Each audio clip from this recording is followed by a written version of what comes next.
Hi, everyone. Okay, so I'm just going to give a couple minutes for people to filter in before I get started on today's topic, which is psychedelics and PTSD, post-traumatic stress disorder.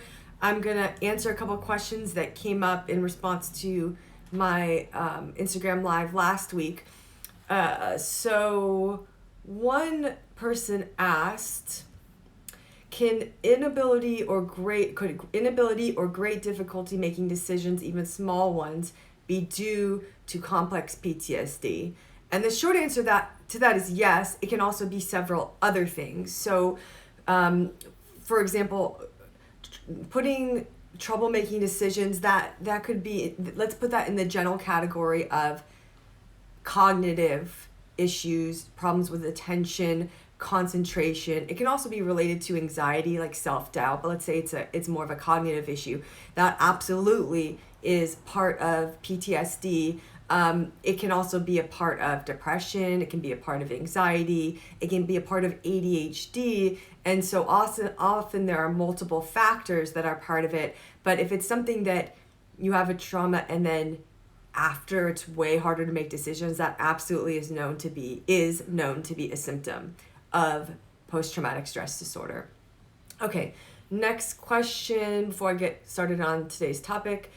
One person asked, any advice for physicians currently experiencing trauma and or burnout, given especially the stigma of seeking mental health care as an MD? So, let me answer the second part first, the stigma.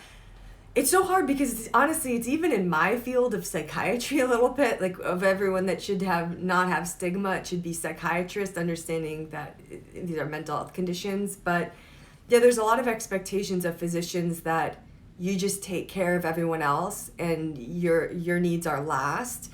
And I would just say you should get help. I mean, and that's not even to count, I know people have concerns about ramifications in terms of their job if they have something on their record of having seen a psychiatrist, which is just insane. I mean, see someone, there's just privacy issues with that. No one can share what's in your record or whatever. But let me just answer the first part of it with a very quick story, which is that I had this patient who I was working with treatment-resistant depression. I was working with him for months and months, and he wasn't getting better, and he was so nice, and I just thought he was the best.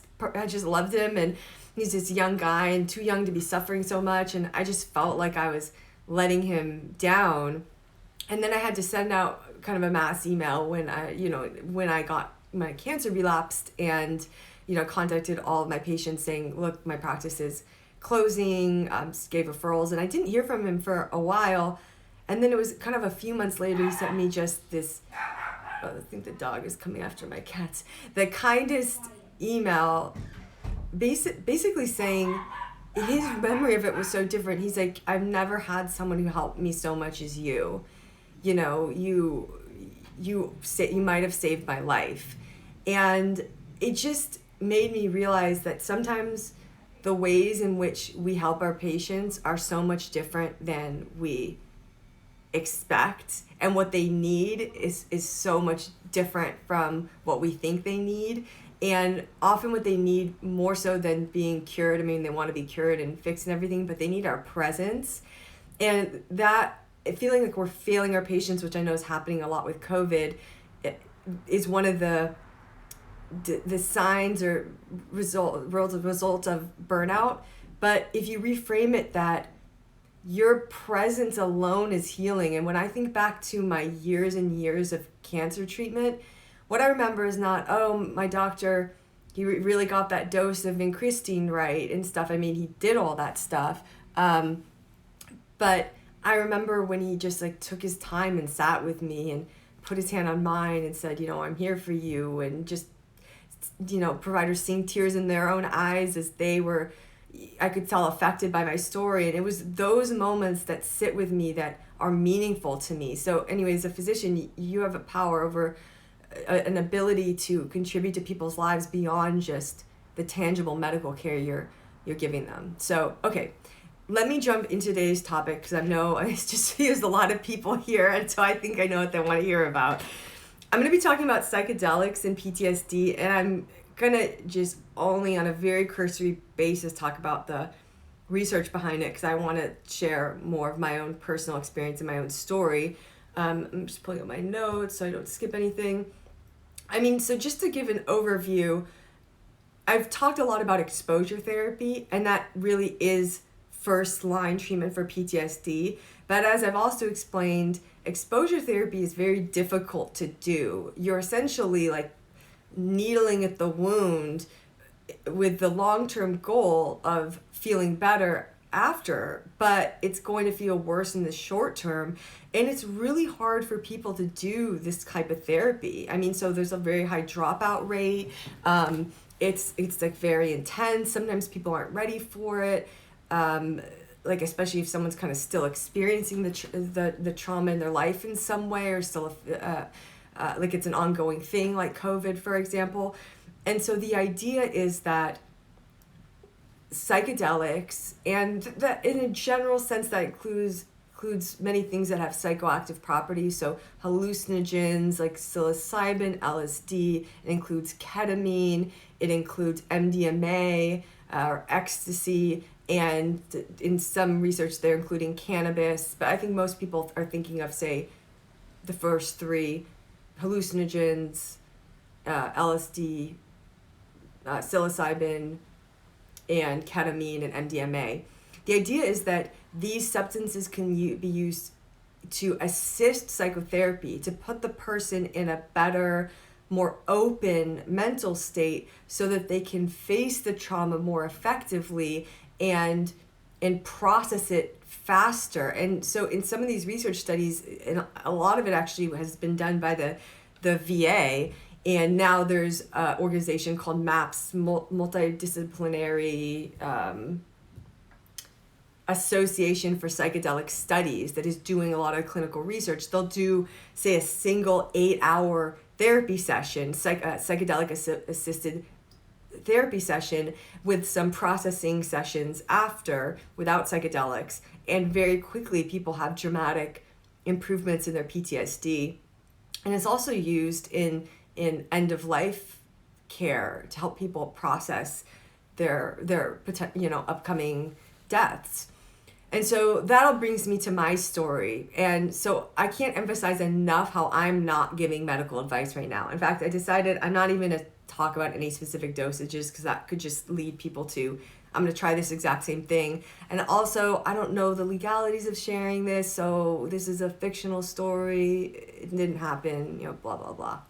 So I had my stem cell transplant in October of 2019.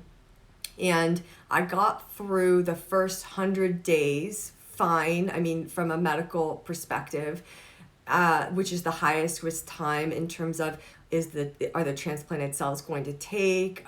Is the person going to relapse? Because if you're going to relapse, it's usually in that initial phase. So I got through that, but then I just I just was living in kind of abject terror at all times that it was going to come back. So the way I felt that was just every little pressure in my chest, because I had a chest tumor in both times. It presented as pressure in my chest, like a little cough, any little thing. Wait, is that the cancer? Is that the tumor? I was kind of psychosomatically creating tumors every day, and just everything would lead to just extreme anxiety until my next PET CT. And I was just like, I can't live like this. I need some help. And I was familiar with the research on using psychedelics for PTSD. I had no real personal experience, but I just happened to a conversation with a physician who does this with patients.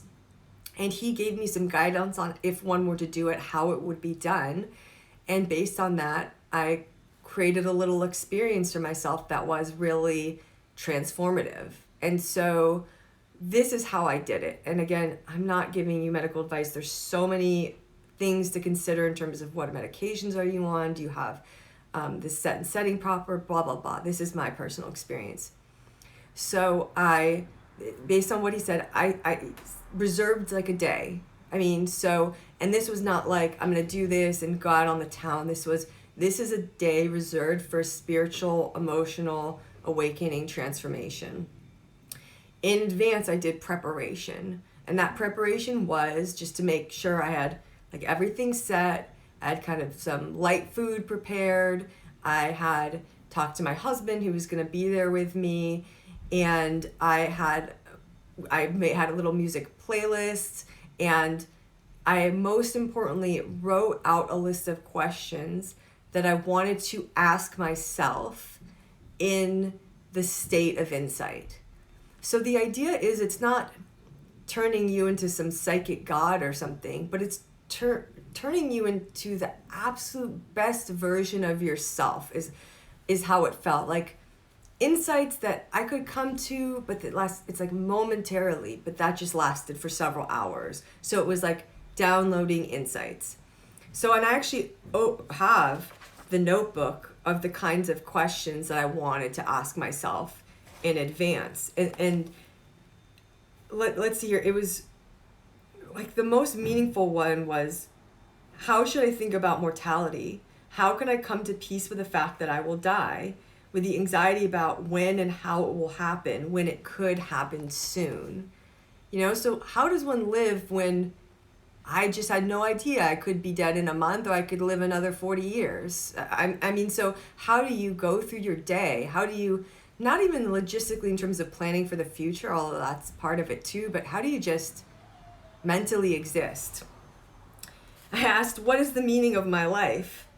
I asked, how do I want to feel on my deathbed? How do I construct my life so that I am moving toward meaning and purpose? How should I approach the future? How should I work toward my goals? How should I decide on my goals? And, ooh, my cat's going to make an appearance. Want to say hi on my Instagram Live? Okay, let's say hi. This is Rascal. Hey, Rascal. Okay. So, I've always been a highly goal-oriented person, but, after having cancer twice, I just couldn't think about goals in the same way. I mean, it was almost like, well, I don't have the time that's guaranteed. I don't have that same fire to work toward goals, or what's the point, or if it's all about just arriving. So I wanted to ask myself those questions. And this doctor, he really emphasized, so you're writing down these questions, and the idea is you're asking yourself for solutions. So you have the experience, and then you're writing down the solutions. So another important thing is that you need to be recording. So, and I've read a lot of experiences online about this, is people say when you're in it, you're like, oh, these insights are so obvious. I couldn't possibly ever forget. But then the next day people are like, I don't remember or connect with any of that at all. So he said you can either record it into an audio or have the person you're with take notes. So I did a little bit of both. So anyway, I take the substances fictionally, and I did it like early afternoon because of knowing the whole thing's gonna last maybe 5 or so hours. Made the room dark, close all the blinds. Kind of the idea is minimal sensory stimulation so you can relax and get in your head. I was lying down, I had a blindfold, I had some nice aromatherapy, I had a music playlist, and one thing was really interesting because the playlist, I found for me, it was best to have songs that have pre-existing meaning for you, because I found that different songs could elicit different types of insights. And so if I listened to a certain song with a certain, vibe, that I could bring on certain types of insights. Then when I wanted to have different types, I could listen to a different song. And then I find even now I can listen to those songs and kind of bring myself into that mind state a bit. So I had the playlist going, and then I even wrote down the times of like waiting for it to start, 12:30, 12:45, no effects yet, blah, blah, 1:27 starting to kick in. And then my handwriting ends and my husband's handwriting takes over. And so my husband, I was just lying there blindfold. my earbuds in, and then just stuff started coming to me. And so I just started speaking. And I was like, Daniel, write this down. Blah, blah, blah. Oh, the answer to this is this. The answer to that is that. And it was very visual, not like I wasn't seeing things, but visual of things became metaphors. Different types of people became shapes, and I was able to see how they interacted based on how these objects interact, like trees and rocks and objects in nature and things like that. So it was kind of in my mind visual, and just listening to the music was so powerful. And I would sometimes listen to the same song kind of multiple times in order to keep a certain thread going. And then that kind of very intense part of it, I think, lasted 3 hours or so. And for me, it was entirely an extremely pleasant experience, but it's not always like that, which is why I'm really saying don't just take this as advice. People have very difficult experiences, sometimes terrifying experiences. I since did it again and had a very different experience, although it wasn't scary, but it was more like ego destroying, but it was probably what I needed at the time. It was kind of like, oh God, my mind's insane, but so is everyone else's, so I guess we're fine. So anyway, the intense part lasted about 3 hours, and then I kind of thought it was over, and I was like sitting up, having a conversation, watching TV. Faces were upside down on the TV, but I was like, that's interesting. And then all of a sudden, it was like round 2, where just everything started downloading into my brain, and I had this very clear sense of these insights are going to they're going to go out of my mind at some point soon, so I need to write them down and record them. So then I furiously wrote, I think that was maybe 30-45 minutes. Yeah. And so I had pages of notes. So let me tell you what the answers I came up with. Basically I did this because I was living in fear every day that I was going to die. And whether or not I did, I had to, whether or not I died in the immediate future, I had to figure out how to come to peace with my death so I could live, right? So that it wasn't a shadow over me at all times. Really interestingly, the day that I did it was in between when I had these symptoms and had a PET CT. So I had a PET CT a few days later. And I was like, so one of the questions I asked myself is, have I relapsed? Like, is the tumor back? Now, of course, I'm not psychic. Can't scan in my body and see if it's there. But I had a very clear insight that I had not relapsed, that what I was experiencing was anxiety and not a relapse. And then, I don't know, there's no science behind this, but then I had not relapsed, but it just was very clear. I could see myself from kind of the wisest position. So how do I come to peace with my own death? This is how I answered it for myself. It just became very, very clear to me that the saddest part of my death would not be how it affected me, but how it affected others. And I just very intimately had the experience of what it would be like for my husband, for my parents, if I died. And it was so sad that I realized that my only role, if that were to happen, would be to help them process it, to help them through my death. And I found that actually very life affirming. It gave me peace because it didn't have to be about me. It could be about me using that experience to help someone else. And that brings me to kind of the answer to the other question, which was, well, what's my purpose? Because at this time I had, I was just coming back to work, like seeing one patient a week or something. I wonder, do I even want to go back to clinical medicine? Do I want to just be a writer? What do I want to do with my life? Do I want to have like my online courses and all that? And the answer came so clearly to me is that all of those details, that's not relevant.